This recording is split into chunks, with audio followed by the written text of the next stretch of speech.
Guess where I am, folks? I am at Tiananmen Tiananmen Square.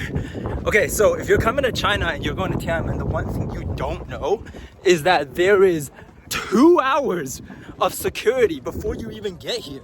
And I had never been patted down this much in my life. They cuffed my jeans, put their hands in my socks. I had a bag go through an x-ray scan, and then somebody checked the contents of my bag after the x-ray scan. But it was absolutely worth it because right now we are at Tiananmen Square, and over here is the National Museum, which we'll be going to. It contains all the historic relics of China over its 5,000-year history, so I'm very excited to see it. Let's sprint over there and we'll see you inside. Okay, now I'm at the National Museum. I've crossed over Tiananmen Square, and I'm shitting myself because I think there's another security check. I want to show you guys what a typical Chinese household would look like during the Communist Revolution. Pretty aesthetic, honestly, if you ask me. You got your beautiful green army coat over there. This banner is usually given to people for achievements. They actually still hang this in China today for like doctors and stuff like that. So this would be the equivalent of like a PhD or like a certificate you would get.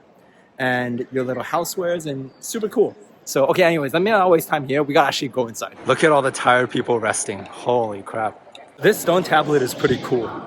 This stone tablet is from the era of Qin Shi Huang, which was the first dynasty in China ever. And after he unified the 6 warring states into what we actually know as China, he inspected the country and he left these stone pillar inscriptions where he went, and this is one of them. This is super cool. This is from 200 years before Common Era. I mean, it's crazy how this is just out in the public for people to like sneeze on and touch and stuff. But anyways, over here we have a mummy. That mummy right there, and I'll give you a better look. This is a mummy, I believe, covered in pure jade. So it's a jade mummified body. Actually, I don't know if that's true. Let me go read the inscription.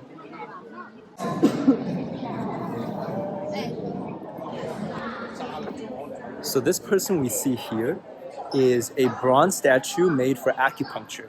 And so all the little inscriptions on the body are the acupuncture points that Eastern Chinese doctors wouldn't have to know during the time to help a patient. So I don't know what the hell these people are in line for, but we're not going to see that exhibit because we will be here until tomorrow. Okay, so apparently they're all in line to see this Phoenix Imperial Crown. I guess it's just a really beautiful Imperial Crown. I don't know why they're in line. You can kind of see it from like right here. That's the crown. So we're not going to wait in line. We're just going to see it from here. Here we have something incredibly special. This is the abdication of the last emperor of China. Okay, so I just got stopped for recording, but I'm going to continue the story anyways. He was the last emperor of China and abdicated when he was 13. And let's go look at the gift shop, actually. All right, so that was it. We saw the National Museum of China. Really, really cool. I think I saw everything that I wanted to. I think the museum is doable within 3 to 4 hours if you're pretty fast about it. If you're not, maybe I would recommend 4 to 5 hours if you want to see everything. But there's a lot of like pottery and stuff that I don't really care about. So, that's not your vibe. You can skip like half the museum, honestly. I think the most memorable piece in that entire museum for me was the first flag of the People's Republic of China. They had the actual very first flag that was ever raised at Tiananmen Square over there in October 1st of 1949, which I thought was incredible that has been preserved. And yeah, that was probably the best piece in the entire museum. So if you want to see the first ever Chinese flag, it's in there. So we've just made it in time to Tiananmen Square for the lowering of the national flag.